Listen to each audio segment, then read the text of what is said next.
Hello everyone, I welcome you all. तो आज इस लेक्चर में जो भी प्रियम्बल का बचा हुआ पोर्शन है वो आज क्या कर लेंगे, हम कवर कर लेंगे। ठीक है।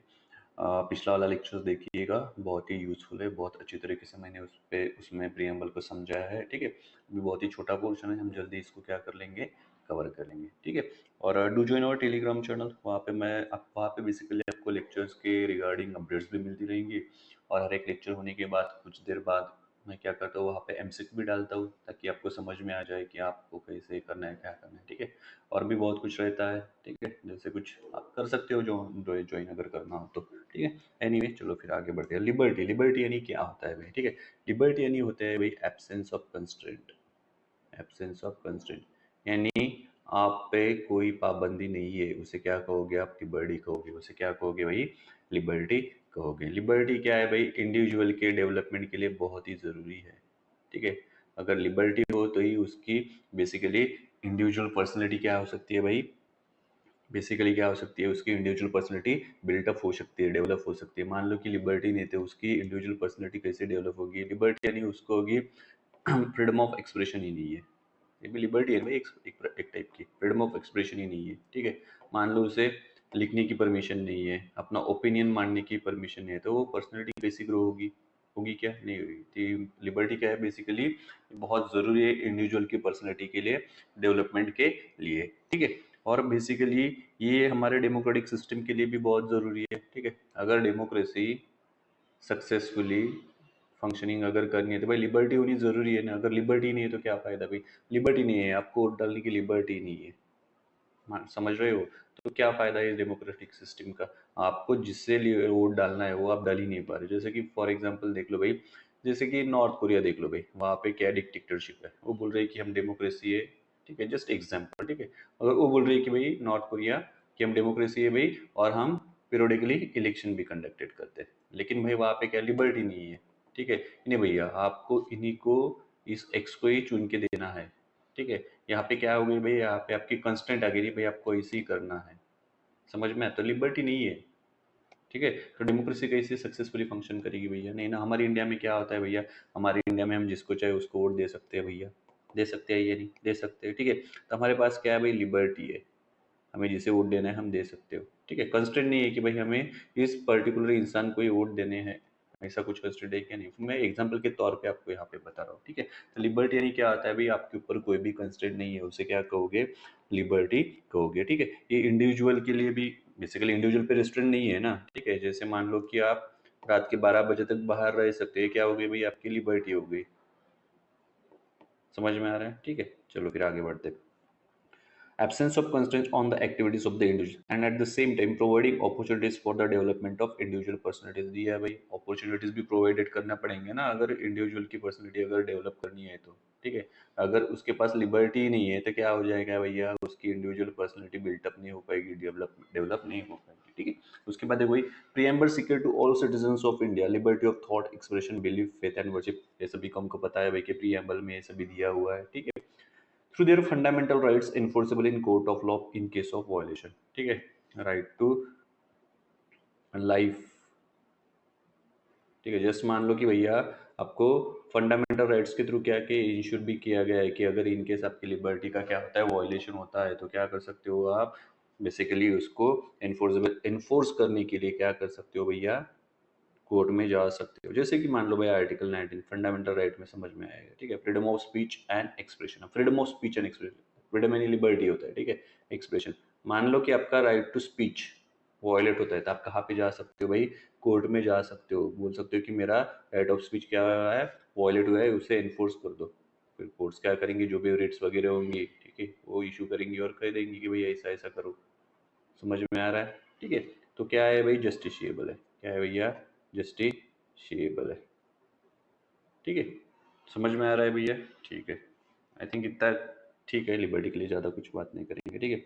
लिबर्टी आपको तो बताया, लिबर्टी हमारी जो कॉन्स्टिट्यूशन है, बेसिकली जो इंडियन डेमोक्रेटिक सिस्टम है उसके सक्सेसफुल फंक्शनिंग के लिए क्यों जरूरी है, समझ में आ गया? चलो फिर आगे बढ़ते हैं। ठीक है। लेकिन भाई लिबर्टी डज नॉट मीन्स, इसका ये मतलब नहीं कि जो आप मन में आए वो कर सकते हो। कर तो सकते हो, लेकिन वहां पे आपको कुछ बेसिकली लिमिटेशंस रहेगा। उस लिमिटेशन में रह के आपको क्या वो लिबर्टी एंजॉय करनी पड़ेगी। ठीक है। जस्ट मान लो भैया कि ये आप हो, आपके घर में शादी है, ठीक है। अब आपके घर में शादी है तो सभी लोग डीजे वीजे लगाते हैं, मान लो आपने भी डीजे लगाया और आप चाहते हो कि आपको डीजे रात भर बजाना है, पूरी नाइट क्या करना है आपको, डीजे बजाना है। आप बजा सकते हो क्या? नहीं बजा सकते, ठीक है। क्योंकि क्या है, लिबर्टी में दिया हुआ है बेसिकली कि हमें लाइसेंस नहीं है जो हमें कर सकते हो करने की, ठीक है। हम कर सकते हैं, आप डीजे बजा सकते हो, लेकिन यहाँ पे आपको परमिशन की 10 बजे तक ही बजा सकते हो, ताकि आपके फ्रीडम की वजह से या फिर आपकी लिबर्टी की वजह से किसी और की लिबर्टी का वॉयलेशन नहीं होना चाहिए। समझ में आ रहा है? आप अगर रात भर बहुत जोर से अगर डीजे बजाते हो तो भाई इनकी लिबर्टी का क्या हो रहा है, वॉयलेशन हो रहा है। समझ में आ रहा है? इसलिए यहाँ पे थोड़े क्या है भाई, कंस्ट्रेंट भी है, लिमिटेशंस भी है भाई, ठीक है। हमें लिबर्टी एंजॉय तो करनी है, लेकिन भाई उसके भी लिमिटेशंस में रह के करनी है। क्या? लिमिट में रह के करनी है। ऐसे नहीं कि भाई हमारे लिमिटेशंस की वजह से, सॉरी, हमारे लिबर्टी की वजह से या फिर हमारे फ्रीडम की वजह से किसी और का फ्रीडम क्या हो या किसी और की लिबर्टी वॉयलेट हो, ऐसा नहीं हो सकता, ठीक है। इसलिए क्या है, लिबर्टी जो है भाई नॉट एब्सोल्यूट बट क्वालिफाइड है। क्या है भैया? नॉट एब्सोल्यूट बट क्वालिफाइड है। क्या है? क्वालिफाइड है। नॉट एब्सोल्यूट बट क्वालिफाइड का मीनिंग यही होता है जो मैंने एग्जांपल के तौर पे अभी आपको बताया, ठीक है, कि भाई अनलिमिटेड नहीं है, अनलिमिटेड नहीं है, ठीक है। आपको रिस्ट्रिक्शंस लग सकते हैं, आपकी लिबर्टी पे रिस्ट्रिक्शंस क्या हो सकते हैं, लग सकते हैं। जैसे कोई डीजे का एग्जांपल ले लो भाई, आपको रात भर बजाना है डीजे, आपके घर पे शादी है तो, लेकिन क्या अदर्स की लिबर्टी का वॉयलेशन नहीं होना चाहिए, इसलिए यहाँ पे रेस्ट्रिक्शंस लगा दी कि भाई आप रात के 10 बजे तक की क्या कर सकते हो, डीजे बजा सकते हो। समझ में आया? समझ में आया? तो क्या है भाई, लिबर्टी जो है नॉट एब्सोल्यूट बट क्वालिफाइड है। नॉट एब्सोल्यूट क्या है, बट क्वालिफाइड है। ये आपको समझ में लेना पड़ेगा यहाँ पे, ठीक है। ऐसे नहीं कि भाई लिबर्टी है तो हम जो मन में आया कर सकते हैं, बेसिकली कर सकते हैं, लेकिन उसमें भी लिमिटेशंस है ना। ऐसे नहीं कि भाई ये मान लो कि आपने दुकान डाल दी और आपको दुकान रात भर चालू रखनी है, ऐसे नहीं है ना, ठीक है। आपको लिबर्टी है, जो भी ऑक्यूपेशन करना है आपको कर सकते हो, ठीक है। जो भी आपको बिजनेस करना है वो कर सकते हैं, लेकिन उसके भी लिमिटेशंस है ना भाई, कि चलो भाई रात के 11 बजे तक आप कर सकते हो, क्या कर सकते हो, दुकान चालू रख सकते हो, उसके बाद आपको बंद करनी पड़ेगी। जस्ट एग्जांपल के तौर पे आपको समझाने के लिए, बहुत जो अपने रेगुलर एग्जांपल्स है वो मैं बता रहा हूँ, ठीक है। समझ में आ रहा है लिबर्टी, ठीक है। तो इसको क्या कहते हैं भाई, लिबर्टी कहा जाता है। लिबर्टी यानी एब्सेंस ऑफ कंस्ट्रेंट है, ठीक है। अभी मान लो कि जैसे फ्रीडम ऑफ स्पीच है भाई, ये एग्जांपल भाई फ्रीडम ऑफ स्पीच है, ठीक है। लेकिन फ्रीडम ऑफ स्पीच है तो लिबर्टी है भाई, आपको जो चाहे आप बोल सकते हो। तक आप सवेरे उठते हो और बस स्टॉप पे जाते हो और यहाँ पे जो भी ऑडियंस पब्लिक खड़ी है उनको क्या करते हो भाई, गाली देते हो। तो इस केस में आपके ऊपर एक्शन हो सकता है, लीगल एक्शन। क्यों हो सकता है भैया? क्योंकि भाई आपको लिबर्टी थे, फ्रीडम ऑफ स्पीच, लेकिन इसका ये मतलब नहीं कि आप बेवजह क्या यहाँ पे जाके पब्लिक प्लेसेस में क्या पब्लिक को गाली दे रहे हो। यहाँ पे पब्लिक मोरालिटी का वॉयलेशन हो रहा है, पब्लिक मोरालिटी का वॉयलेशन है। इस मोरालिटी का क्या हो रहा है, वॉयलेशन हो रहा है, इनकी फ्रीडम का वॉयलेशन हो रहा है, ठीक है। आपकी जो एब्यूजिव लैंग्वेज है सोसाइटी पे गलत असर पड़ रहा है, ठीक है। तो पब्लिक मोरालिटी यहाँ पे क्या है भाई, सब्जेक्टेड है कि भाई आप फ्रीडम ऑफ स्पीच एंजॉय तो कर सकते हो, लेकिन क्या भाई पब्लिक मोरालिटी का वॉयलेशन नहीं होना चाहिए, ठीक है। समझ में आ रहा था? यही लिबर्टी है भैया। आपको फ्रीडम ऑफ स्पीच है, लेकिन आपकी फ्रीडम ऑफ स्पीच की वजह से किसी और के फ्रीडम ऑफ स्पीच का वॉयलेशन भी नहीं होना चाहिए, किसी और की बेसिकली लिबर्टी का वॉयलेशन नहीं होना चाहिए। समझ में आ रहा है? ठीक है, ओके, आई थिंक आपको समझ में आ गया, ठीक है। तो भाई हमने जैसे जस्टिस कहाँ से लिया था भाई, रशियन रिवॉल्यूशन से लिया था। तो लिबर्टी हमने लिया है भाई फ्रेंच रिवॉल्यूशन से। कहाँ से लिया है? फ्रेंच रिवॉल्यूशन से। ध्यान में रखना आता है एग्जाम में, ठीक है। तो फ्रेंच रिवॉल्यूशन लिया है भाई 1789 से 1899 तक हुआ था, या 99 तक क्या चला था, फ्रेंच रिवॉल्यूशन चला था। रशियन रिवॉल्यूशन था भाई 1917 में। जस्टिस लिया है हमने रशियन रिवॉल्यूशन से। और लिबर्टी कहाँ से लिए? लिबर्टी, इक्वलिटी एंड फ्रेटर्निटी लिए हुए हमने फ्रेंच रिवॉल्यूशन से। आई होप कि आपको लिबर्टी समझ में आ रही होगी, ठीक है। लिबर्टी में क्या ध्यान में रखना है कि absence of constraint, not absolute but qualified, ये आपको क्या करना है भाई, ध्यान में रखना है। तो ये हुई भाई आपकी लिबर्टी, ठीक है। नॉट एब्सोल्यूट बट क्वालिफाइड का मीनिंग ध्यान में रखो, बाकी लिबर्टी आपको अपने आप समझ में आ जाएगी, ठीक है। उसके बाद देखो भाई, तो आप और एक बात, हाँ, और एक बात आप यहाँ पे बेसिकली एग्जाम्पल के तौर पे समझ सकते हो लिबर्टी के बारे में। देखो भाई, लिबर्टी है, ठीक है, ये आप हो, ठीक है। आपको डीजे बजाना है रात भर, चलो भाई नहीं बजा सकते, ठीक है, क्योंकि 10 AM, सॉरी 10 PM के बाद आप नहीं बजा सकते। ये अदर्स है, आपके नीबोर्स वगैरह, ठीक है। तो बेसिकली लिबर्टी पे कंस्ट्रेंट इसी वजह से है कि भाई इंडिविजुअल फ्रीडम एंड सोसाइटी के बीच में बैलेंस बनाने के लिए इंडिविजुअल फ्रीडम एंड सोसाइटी के बीच में क्या बैलेंस बनाने के लिए इस पे कंस्ट्रेंट लगाने बहुत जरूरी है। ठीक है, ये इस एग्जांपल से आप समझ सकते हो। देखो, आपके लिए इंडिविजुअल फ्रीडम है, ठीक है, मान लो कि आपने आज रात भर डीजे बजा लिया, कल कोई और आपका नेबर रात भर डीजे बजा रहा है, कल कोई और बजा रहा है, कहीं कोई और बजा रहा है। इस वजह से क्या होगा भैया, इंस्टेबिलिटी आएगी, आपकी फ्रीडम की भी क्या, लिबर्टी की भी वायोलेशन हो रही होंगी, इनके भी वायोलेशन हो रहे होंगे। ठीक है, समझ में आ रहा है? तो इससे क्या हो गया भैया, इंस्टेबिलिटी आएंगी, और क्या, आप सो नहीं पाओगे, आप रात भर डीजे बजाओगे तो ये लोग सो नहीं पाओगे। ठीक है, तो क्या हो सकता है भाई, कॉन्फ्लिक्ट भी आ सकते हैं। इसीलिए क्या भाई, liberty, individual freedom and society के बीच में बैलेंस बनाने के वहाँ पे उस पर लिमिटेशंस लगाना बहुत ज़रूरी है। यानी इंडिविजुअल फ्रीडम एंड सोसाइटी के बीच में बैलेंस बनाने के लिए लिबर्टी पे लिमिटेशंस की नीड है भैया। समझ में आ रहा है? ये बात आप यहाँ पे समझ सकते हो कि भाई रिस्ट्रिक्ट किस लिए, क्योंकि सोसाइटी एंड इंडिविजुअल फ्रीडम के बीच में बैलेंस बना रहा है, इसीलिए। समझ में आ रहा है? ओके, चलो फिर उसके बाद देखो भाई, इक्वेलिटी। ठीक है, इक्वेलिटी के बारे में ऑलरेडी आपको थोड़ा बहुत पता ही होगा कि एब्सेंस ऑफ प्रिविलेजेस क्या हो गया भाई, एब्सेंस ऑफ प्रिविलेजेस, उसको क्या कहेंगे, इक्वेलिटी। यानी किसी पर्टिकुलर सेक्शन को क्या है भाई, प्रिविलेजेस नहीं है, एब्सेंस ऑफ प्रिविलेजेस है। ठीक है, तो बेसिकली हम कह सकते हो कि एब्सेंस ऑफ प्रिविलेजेस यानी ट्रू इक्वेलिटी, ट्रू इक्वेलिटी। समझ में आ रहा है भैया? ठीक है, इसे क्या कहा जाता है, लिबर्टी कहा जाता है। ठीक है, चलो भाई पढ़ते हैं, क्या देखते हैं। देखो भाई, equality, equality means absence of special privileges to any section of the society and the provisions of adequate opportunities for all individuals without any discrimination. वही भाई लिबर्टी यानी, सॉरी, इक्वलिटी यानी वही हो जाएगा कि भाई सबको समान अपॉर्चुनिटीज मिलनी चाहिए, किसी प्रिविलेज क्लास को यानी ऐसे नहीं कि सर्टन क्लास को ही प्रिविलेजेस मिलने चाहिए, ऐसे नहीं। अगर सर्टन क्लास को ही प्रिविलेजेस मिलते तो इक्वलिटी आएगी कि, जैसे मैंने आपको एग्जांपल के तौर पे समझाया था कि इक्वलिटी एंड लिबर्टी क्या आता है। जैसे मान लो कि ये सोसाइटी है, यहाँ पे 4 लोग है भैया, ए बी सी और डी है। ठीक है, मान लो कि इनको राइट टू वोट है, इनको राइट टू वोट नहीं है, तो इक्वलिटी आ गई क्या भैया? नहीं आ गई, यहाँ पे इक्वलिटी नहीं है भैया। ठीक है, क्योंकि यहाँ पे आपको सीधी तौर पे दिख रहा है कि यहाँ पे डिस्क्रिमिनेशन हो रहा है। ठीक है, अब रेस के बेस पे हो सकता है, कास्ट के बेस पे हो सकता है, सेक्स के बेस पे हो सकता है। ठीक है, जैसे क्या किया था भाई, गवर्नमेंट ऑफ इंडिया एक्ट 1935 ने क्या किया था, लिमिटेड फ्रेंचाइजी लाई थी। फर्स्ट चैप्टर में हमने पढ़ा है। ठीक है, इसके बारे में, लिमिटेड फ्रेंचाइजी थी। लिमिटेड फ्रेंचाइजी यानी भाई कैसी थी, जिनके पास जो एजुकेटेड है, ठीक है, जिनके पास वेल्थ है, ठीक है, ऐसे ही लोग क्या वोट कर सकते थे प्रोविंशियल असेंबली के लिए। ठीक है, यहाँ पे इक्वलिटी आ गई क्या भैया? नहीं है ना भाई, सर्टन क्लासेस के लिए यहाँ पे प्रिविलेजेस है भाई। ठीक है, अब जो बहुत पुअर होंगे वो तो एजुकेटेड भी नहीं होंगे, और भैया उनके पास वेल्थ भी नहीं होंगी।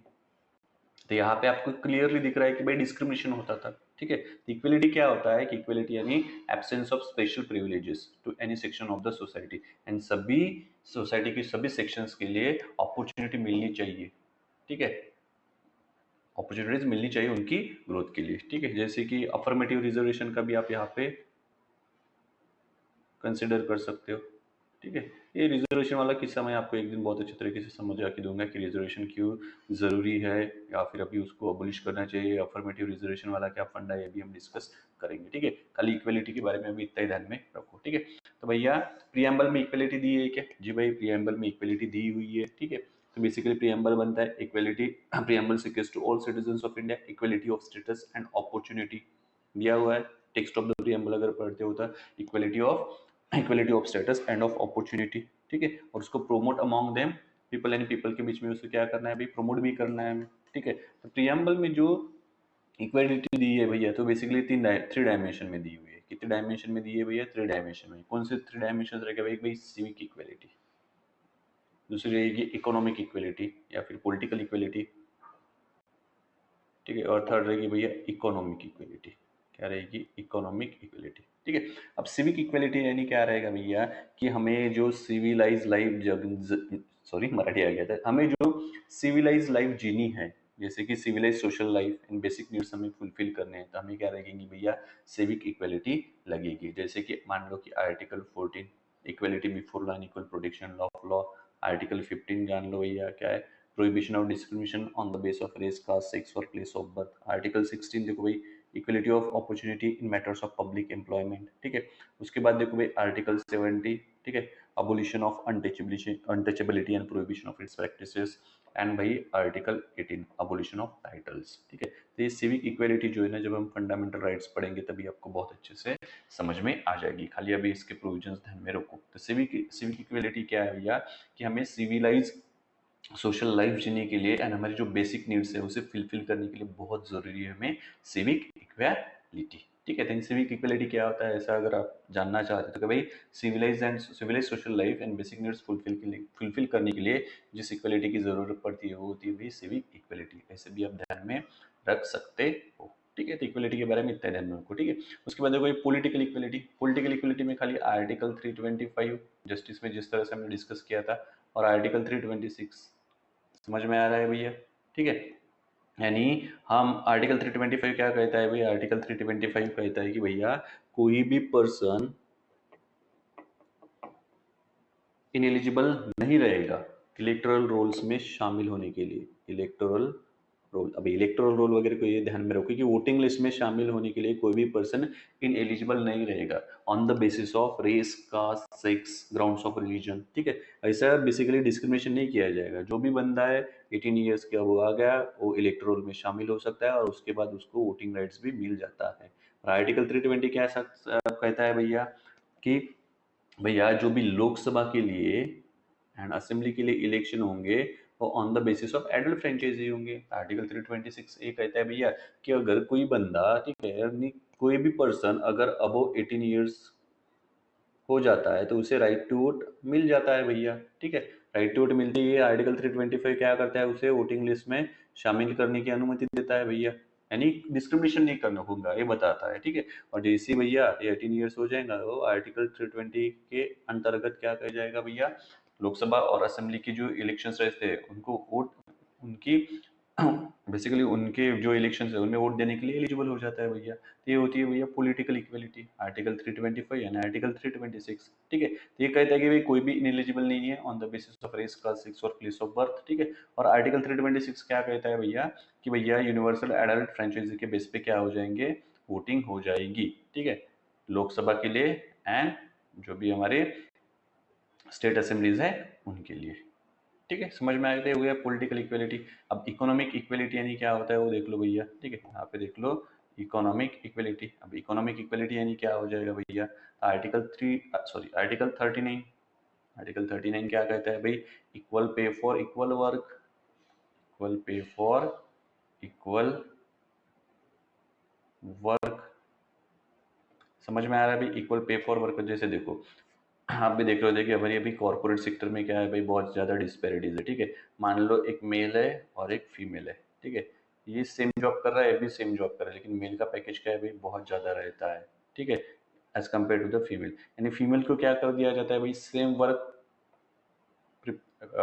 परफॉर्म कर रहे हैं मेल एंड फीमेल, लेकिन मेल की सैलरी ज़्यादा है और फीमेल की सैलरी ज़्यादा है। ये डिस्पैरिटी आपको कॉर्पोरेट सेक्टर में अभी भी देखने के लिए मिलती है, ठीक है। तो यहाँ पे क्या हो गई भैया, यहाँ पे equal pay for equal work आया क्या, नहीं, काम तो दोनों भी सेम ही कर रहे हैं, लेकिन फीमेल को कम पे किया जा रहा है और मेल को ज़्यादा पे किया जा रहा है, ठीक है। तो यहाँ पे क्या हो गई भाई, equal pay for equal work है क्या, नहीं, ठीक है। यानी आर्टिकल 39 का आता है कि secures to men and women equal right to an adequate means of livelihood, ठीक है। यानी जो उसे जीवन जगने के लिए जो जिस मीन्स की जरूरत पड़ती है वो मीन्स की पूरे नहीं क्या होना, प्रोवाइड सिक्योर करना, ठीक है। और उसके बाद equal pay for equal work, तो ये आ जाएगा भैया इकोनॉमिक इक्वलिटी में, ठीक है।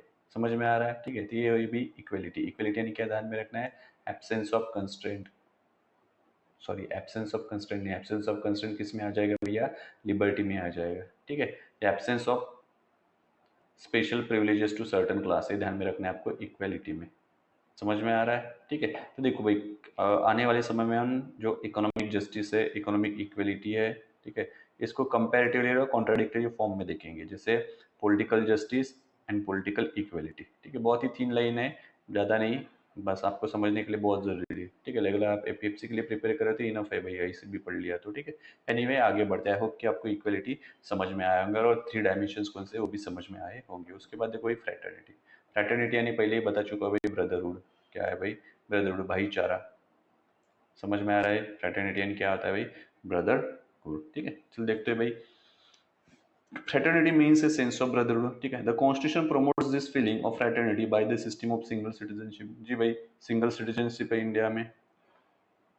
कोई भी बंदा वर्ल्ड के किसी भी पार्ट में अगर चला जाता है तो अपनी आइडेंटिटी क्या है भाई, बोलेगा भैया कि मैं इंडिया का सिटीजन हूँ। ऐसा नहीं बोले कि महाराष्ट्र का सिटीजन हूँ भाई, कर्नाटका का सिटीजन हूँ, क्योंकि ड्यूअल सिटीजनशिप है क्या हमारे इंडिया में?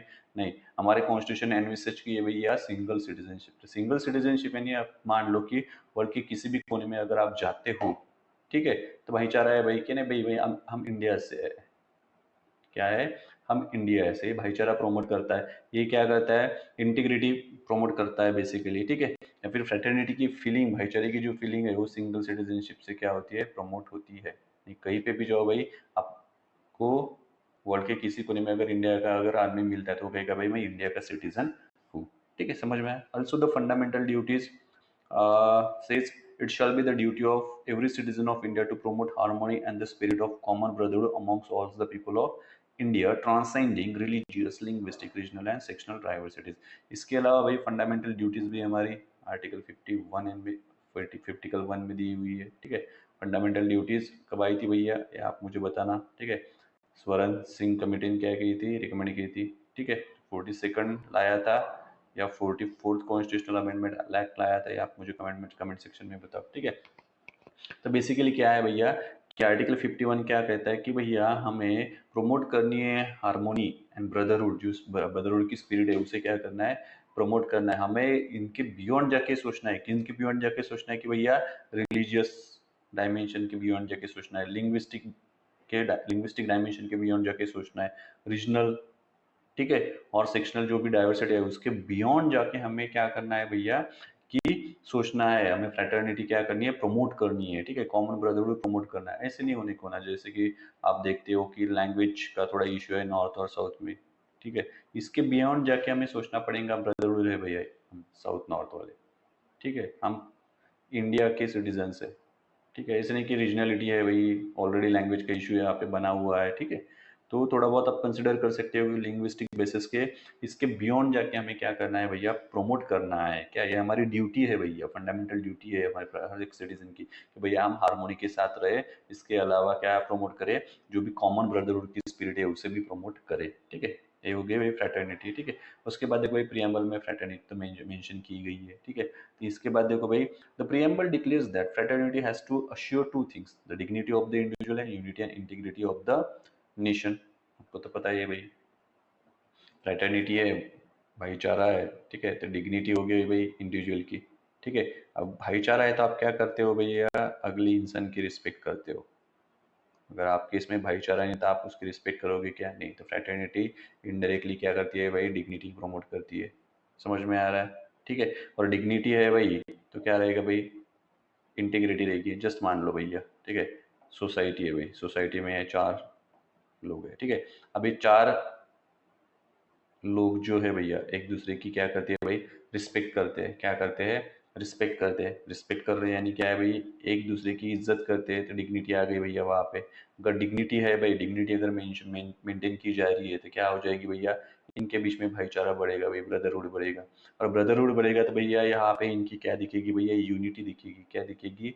यूनिटी दिखेगी। इंटीग्रिटी दिखेगी। क्या दिखेगी भैया? इंटीग्रिटी भी दिखेगी। समझ में आ रहा है? इस तरह से क्या है भाई, टू थिंग्स प्रियम्बल में दिए हुए in the context of fraternity. क्या भैया? वन है भैया कि डिग्निटी ऑफ द इंडिविजुअल को अश्योर करते हैं, unity and integrity of the nation को भी क्या करते हैं भैया?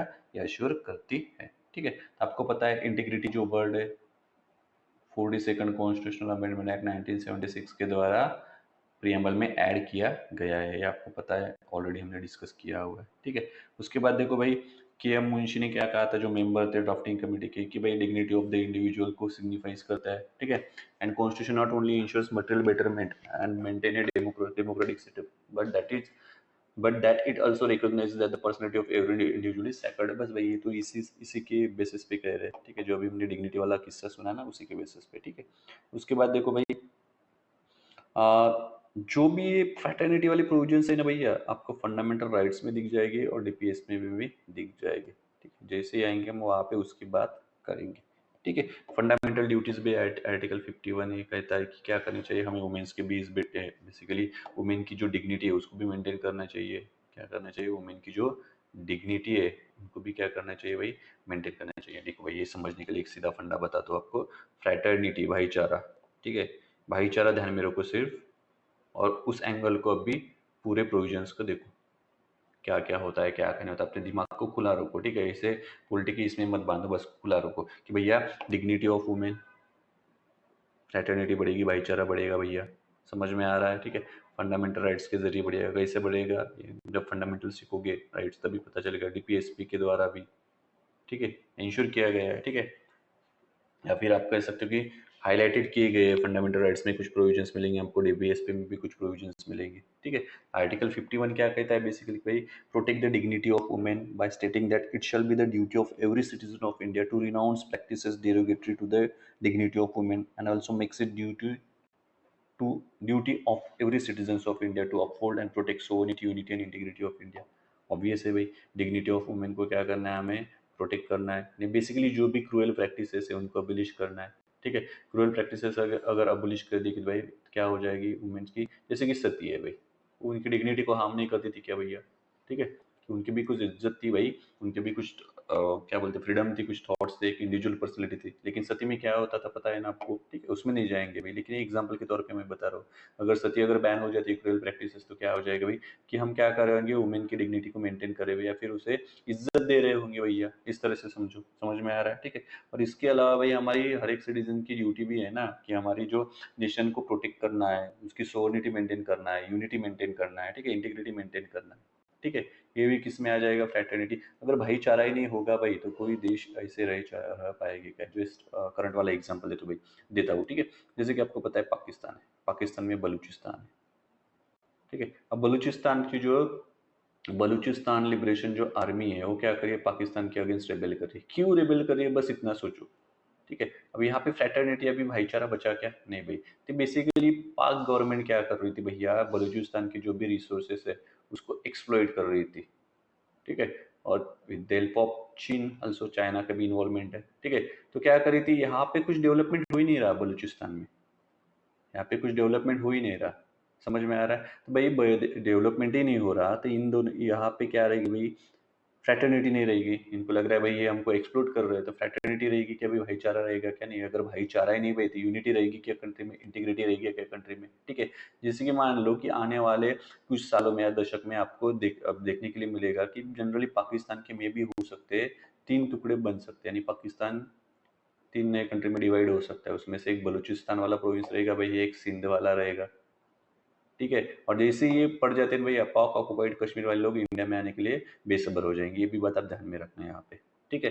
तो ऐसे तीन पढ़ सकते हैं भैया। जैसे क्या हुआ था भाई, 1971 वॉर हुआ था, क्यों हुआ था, बांग्लादेश ईस्ट पाकिस्तान क्यों अलग हुआ था भाई वेस्ट पाकिस्तान से, वही फिर से भाई यहाँ पे एक्सप्लोरेशन कर रहे थे, यहाँ पे कुछ ध्यान नहीं दे रहे थे, यूनिटी और भाईचारा जो भी था वो खत्म हो गया था भैया।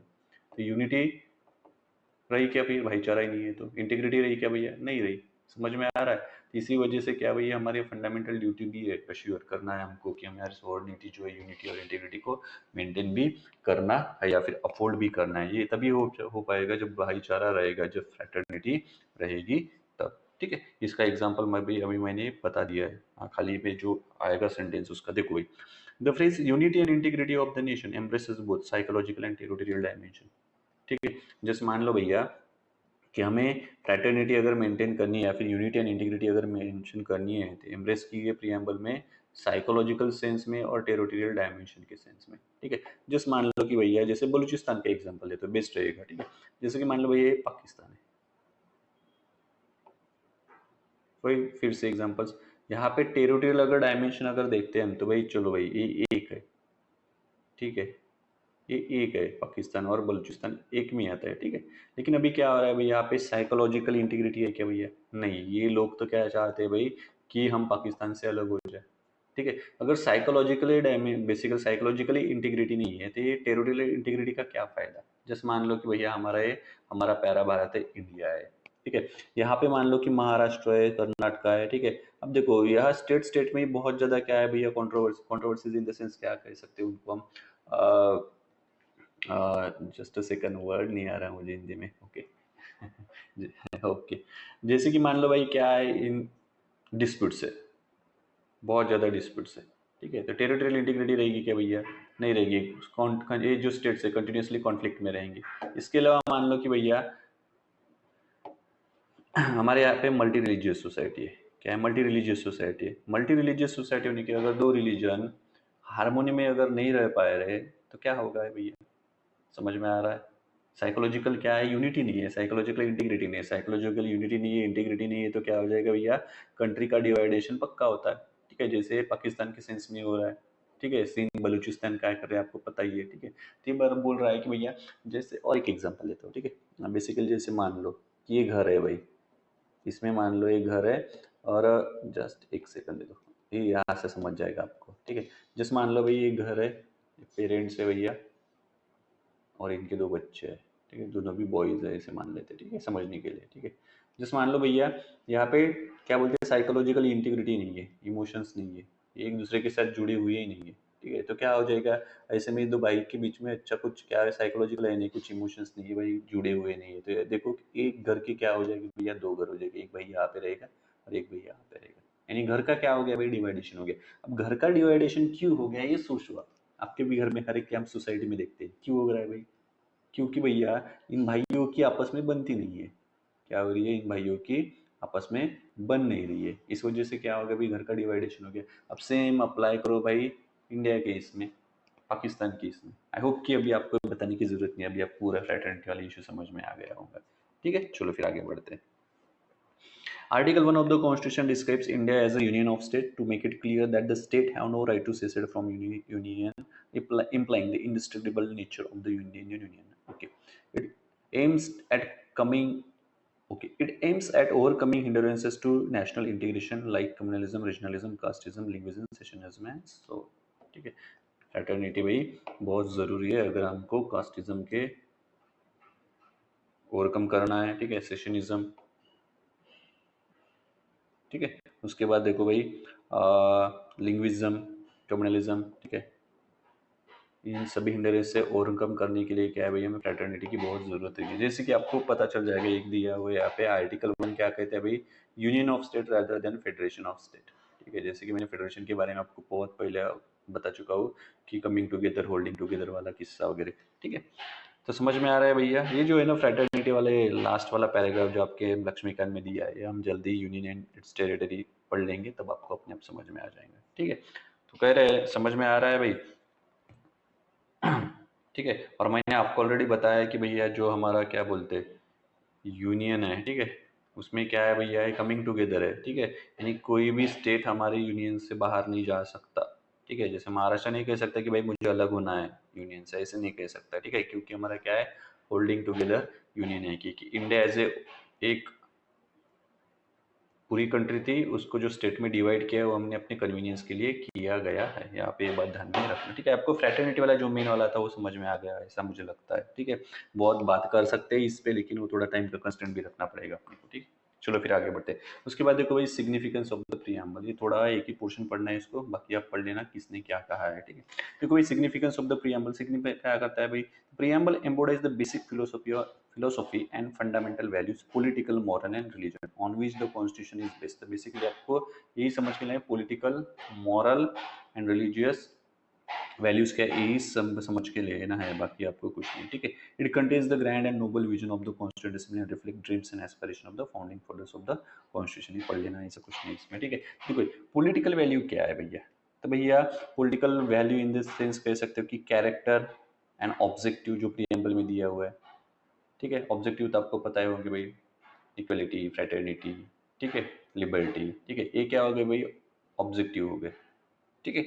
और कैरेक्टर भाई, हमारे इंडिया का कैरेक्टर क्या है भाई, सेकुलर है जैसे, ठीक है, ये भी आप समझ सकते हो, ठीक है। मॉरल में अगर जाओ तो भाई मॉरल वैल्यूज कौन से रहेंगे भाई, जस्टिस, इक्वलिटी, ये इस साथ में ही आ जाएंगे थोड़े बहुत, ठीक है। और लिबर्टी, समझ में आ रहा है, ये हो गए भाई हम मॉरल वैल्यूज, ठीक है। जैसे कि आप कह सकते हो कि रिलीजन, रिलीजन में सेकुलरिज्म, ठीक है, ये थोड़ा मिक्स आता है, ठीक है। सेकुलरिज्म, सेकुलरिज्म आर्टिकल 25 to 28 दिए हुए हैं, समझ में आ जाएगा आपको जैसे हम आगे बढ़ेंगे वैसे, ठीक है। तो क्या है भाई, प्रियम्बल एम्बोडाइज करता है जो भी हमारी कॉन्स्टिट्यूशन की basic values and fundamental values है। ठीक है। अब सेकुलरिज्म का मतलब क्या होता है आपको तो पता ही है भैया। ठीक है, कोई भी ऑफिशियल रिलीजन नहीं है, इन नाइदर रिलीजियस है नॉर इरिलीजियस है। ठीक है, एंटी रिलीजियस भी नहीं है नॉर एंटी रिलीजियस। ऐसा है कि भैया सेकुलरिज्म का ऐसा मतलब नहीं होता कि भैया रिलीजियस नहीं थे एंटी रिलीजन हो गया, ऐसा नहीं है, न्यूट्रल है भाई। हम क्या है भाई, नाइदर रिलीजियस है नॉर रिलीजियस है नॉर एंटी रिलीजियस है, हम न्यूट्रल है। ठीक है, ये भी आपको समझ में आ जाएगा। समझ में आ रहा है, ठीक है, आपको आगे चल के समझ में आ गया। तो सिग्निफिकेंस में देखो भाई, पॉलिटिकल पॉलिटिकल सिग्निफिकेंस में क्या है, ऑब्जेक्टिव क्या है देखो प्रियम्बर में, और कैरेक्टर देखो भाई।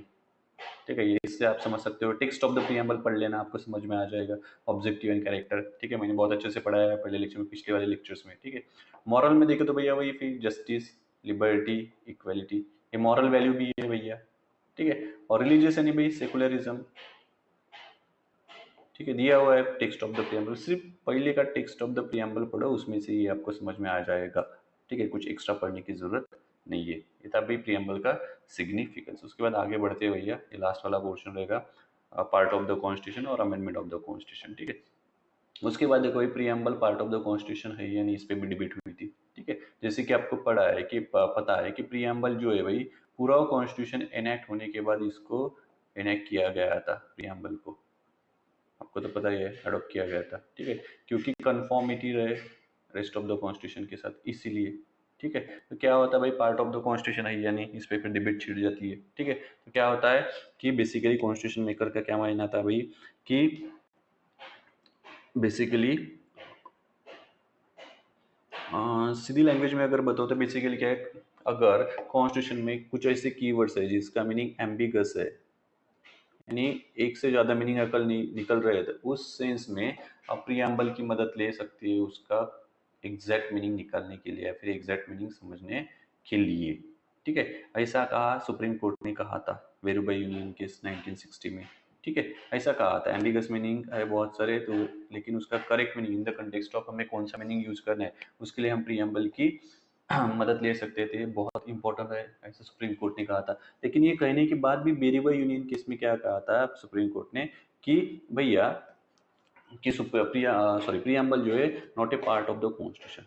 प्रियम्बल क्या है भाई, not a part of the constitution, ये कहा था।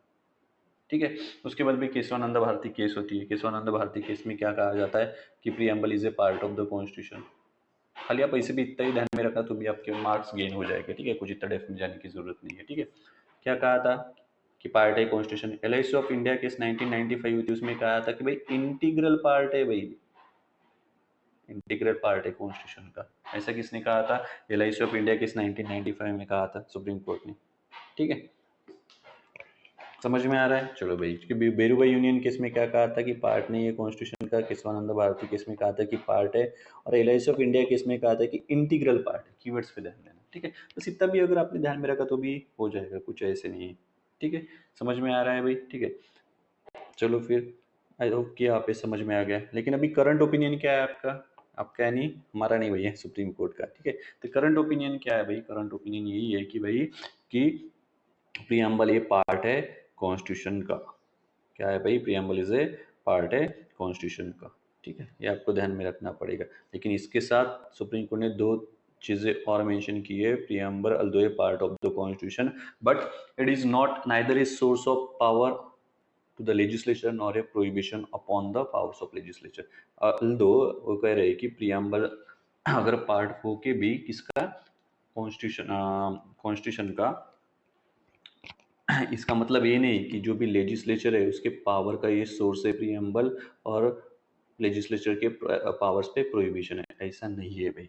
ठीक है, ये आपको ध्यान में रखना पड़ेगा। और प्रियम्बल क्या है भैया, नॉन जस्टिशिएबल है। क्या है भैया, नॉन जस्टिशिएबल, ये आपको ध्यान में रखना पड़ेगा। देखो भाई, यहाँ पे कंफ्यूज नहीं होना है पार्ट ऑफ द कॉन्स्टिट्यूशन में, आपको खाली इतना ही ध्यान में रखना है कि बेरवा यूनियन केस में कहा था कि not a part, Kesavananda Bharati में कहा था कि पार्ट है, एलआईसी ऑफ इंडिया केस में कहा था कि भाई हाँ इंटीग्रल पार्ट है। क्या है, इंटीग्रल पार्ट है, कीवर्ड्स पे ध्यान देना। ठीक है, करंट ओपिनियन क्या है कि यस भाई प्रियम्बल क्या है, हमारे कॉन्स्टिट्यूशन का पार्ट है। लेकिन इसके अलावा दो थिंग सुप्रीम कोर्ट ने मेंशन की थी कि हमारा जो लेजिस्लेचर है, जैसे कि पार्लियामेंट मान लो, ठीक है, उसके पावर का सोर्स नहीं है प्रियम्बल, और नहीं उसके पावर पे कोई प्रोहिबिशन लगा दे, ऐसा वाला प्रियम्बल है, यानी प्रोहिबिटेड भी नहीं है, ठीक है, not a prohibition upon the powers of the legislature. दूसरी थिंग का दूसरी थिंग कही है सुप्रीम कोर्ट ने कि भाई ये नॉन जस्टिशिएबल है। क्या है भैया, ये नॉन जस्टिशिएबल है। नॉन जस्टिशिएबल यानी कि अगर वायलेशन होता है तो आप कह नहीं सकते, सुप्रीम कोर्ट के पास जा नहीं सकते कि भैया ये वायलेट हुआ है, इसको क्या कर दो, इन्फोर्स कर दो, ठीक है, नॉन जस्टिशिएबल। आई होप कि आपको यहाँ तक समझ में आया होगा, ठीक है। तो आप अगर लक्ष्मीकांत से पढ़ते हो ये वाला पोर्शन तो इजीली समझ में आएगा, ठीक है। मैंने ऑलरेडी कीवर्ड्स आपको बता दिए, ठीक है। इतना ही ध्यान में रखना, बेरूबाई में नॉट पार्ट, केशवानंदी में पार्ट और एलआईसी में इंटीग्रल पार्ट। करंट ओपिनियन में yes it is a part of constitution, ठीक है। टू थिंग्स कौन से कि लेजिस्लेचर के पावर का सोर्स भी नहीं है और प्रोहिबिशन भी नहीं है और नॉन जस्टिशिएबल है। बस हो गया भाई, ज्यादा कुछ दिया हुआ नहीं है इसमें, ठीक है।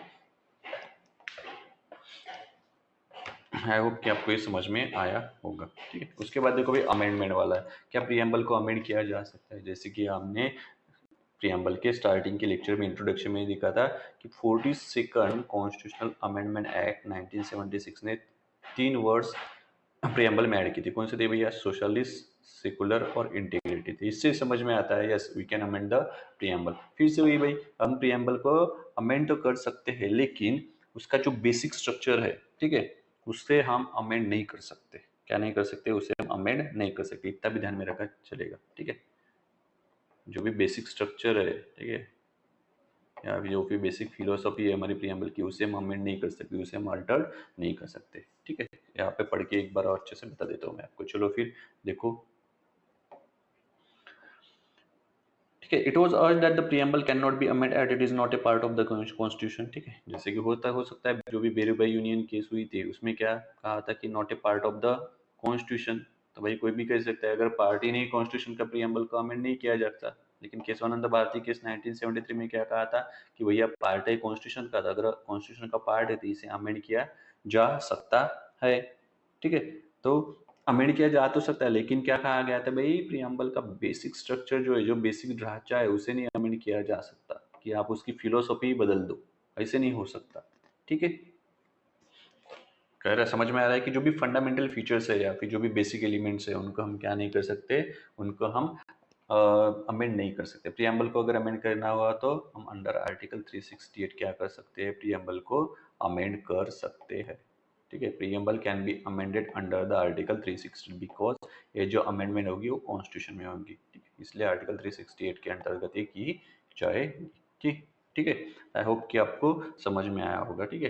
तो प्रियम्बल कैन, ऐसा क्वेश्चन आता है कि प्रियम्बल को अमेंड किया जा सकता है कि जी हाँ, preamble can be amendment but the no amendments can be done to the basic structure of the preamble under the article 368। ये भी आप ध्यान में रख सकते हो, ठीक है।